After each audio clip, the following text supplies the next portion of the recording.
We're still watching Breakfast Central. Now, our top story now takes us to Zambia, where the government and the International Monetary Fund, IMF, have announced that the removal of subsidies on energy and agriculture to overhaul the country's debt burden, of which $14 billion is external. Now, the Minister of Finance and National Planning, that's Tomdeko Musuktwane, announced the decision to remove subsidies, including those on electricity tariff, during a joint media briefing with the International Monetary Fund, IMF, Chief of Mission to Zambia, Alison Holland. Now, Dr. Musuktwane assured that the IMF program and other economic reforms undertaken by the government will not be too harsh or make life difficult for ordinary people in Zambia. Well, joining us this morning on Breakfast Central is the former president of the Economic Association of Zambia, Dr. Lubinda Habazooka, this morning. Dr. Lubinda, good morning to you. Welcome to Breakfast Central. As an accomplished academician yourself and economist and researcher, what is your comment about the IMF deal that the Zambian government wants to take? Well, you know that it's a lot of scholars, economists in Zambia have alluded to the fact that I think it was unnecessary for the new government to jump into bed with the IMF.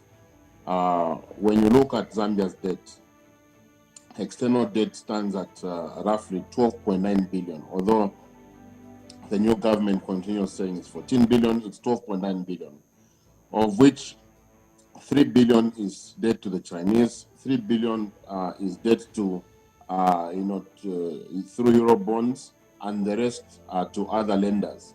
Now, the most problematic debt is the Eurobond debt, and it's just about 3 billion. From nowhere this year, the Zambian government received 1.3 billion as part of the IMF's program to boost liquidity among its citizens, among its member countries.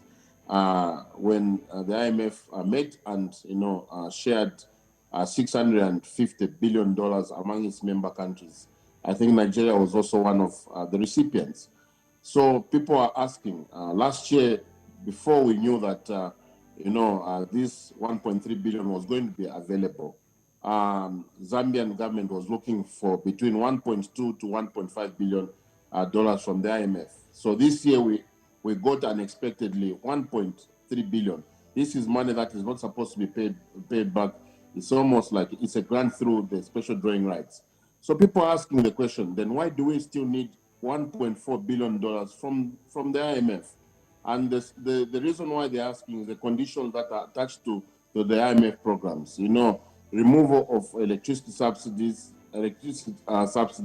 fuel subsidies, and also tinkering with around agricultural subsidies. And when you look at what government has said, about $1.2 billion they say is going to, to be relief to government. So Zambian citizens are saying you can't treat debt with debt, So with, the money that was made available and in August, we are able to, to amortize the Eurobond that falls due.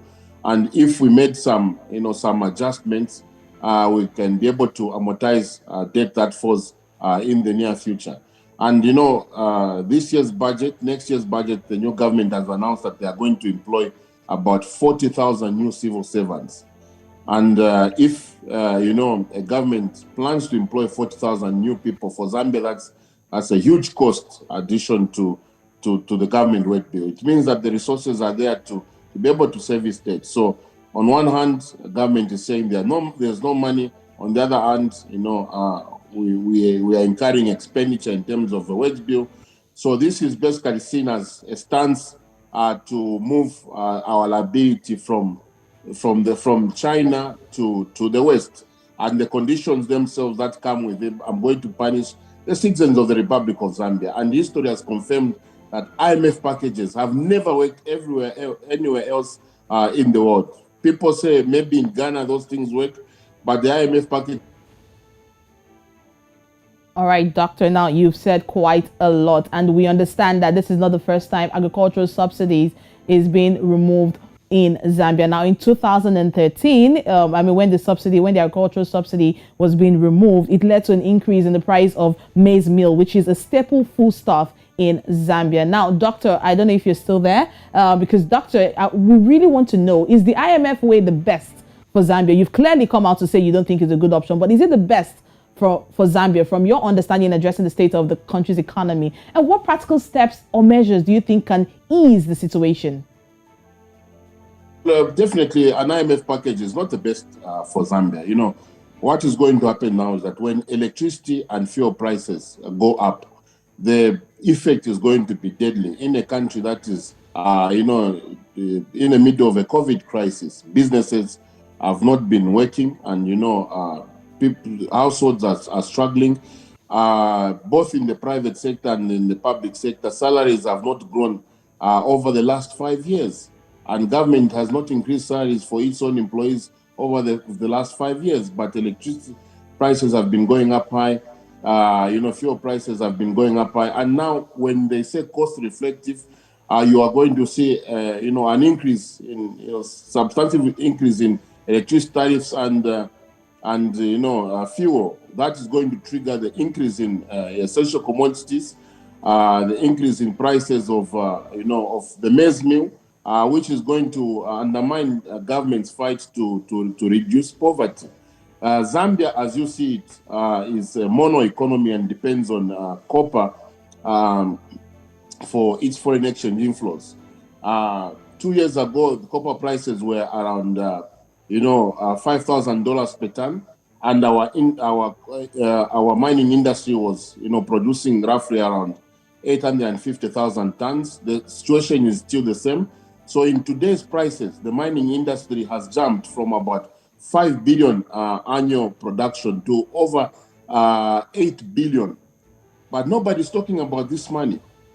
On one hand, government says they need resources, but on the other hand, they have made changes to the mine tax regime to make mineral royalty tax deductible, meaning basically reducing the amount of profits that the mines are going to pay. And a lot of economists are saying this should have been a demand from the IMF. The IMF also has lobbyists. A lot of multinationals lobby the IMF, and a lot of lenders also lobby the IMF. So what we are seeing are conditions improving for foreign direct investment, for foreign capital, but for the Zambian citizens, it's all about tightening the belt. So for Zambians to even come out of what I'm going to call an economic stagnation, once these subsidies are removed, it's going to take at least 10 years. But for the mining companies, they'll continue posting profits. I mean, copper prices have never been as high as they are.